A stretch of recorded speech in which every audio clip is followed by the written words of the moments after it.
மூன்றாம் பிரிவு மனிதனுடைய மீட்பு. நம்மை மீட்பதற்காக மனிதனாய் பிறந்தவர் யார்?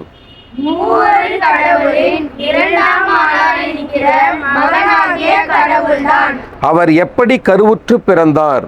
தூய ஆவியாரின் வல்லமையால் கருவாகி அற்புதமாக பிறந்தார். யாரிடம் இருந்து பிறந்தார்? ஒருபொழுதும் கன்னிமை கெடாத தூய கன்னிமரியாவிடம் பிறந்தார். ஆண்டவர் பிறந்த 8ஆம் நாள் அவருக்கு என்ன பெயரிட்டார்கள்? இயேசு என்கிற பெயரிட்டார்கள். இயேசு என்கிற பெயருக்கு அர்த்தம் பொருள் என்ன? நம்மை மீட்கிறவர். ஆகையால் இயேசு கிறிஸ்து யார்?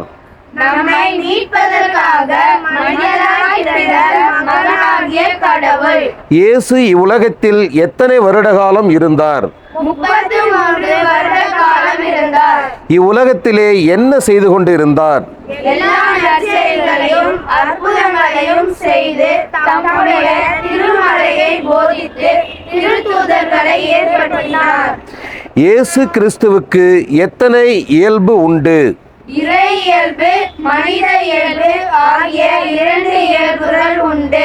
எந்த இயல்பிலே பாடுபட்டார்? மனித இயல்பிலே பாடுபட்டார். யாருக்காக பாடுபட்டார்? நமக்காக பாடுபட்டார். என்ன பாடுபட்டார்? போதிய பிலாத்தின் அதிகாரத்தில் மிகுந்த பாடுபட்டு சிலுவையிலே அறையுண்டு கடினமான மரணத்தை அடைந்து கல்லறையில் அடக்கப்பட்டார். அப்போது இயேசுவின் திரு ஆன்மா எங்கே போயிற்று? பாதாளத்தில் இறங்கி அங்கே இருந்த புண்ணிய ஆன்மாக்களுக்கு விண்ணக பேற்றினை கொடுக்க போயிற்று. இயேசு கல்லறையை விட்டு உயிர்த்து எழுந்தாரோ? இறந்த 3ஆம் நாள் உயிர்த்தெழுந்தார். உயிர்த்த பிறகு இவ்வுலகில் எத்தனை நாள் தங்கி இருந்தார்? 40 நாட்கள் தங்கியிருந்தார். அந்த 40 நாட்களும் என்ன செய்து கொண்டு வந்தார்?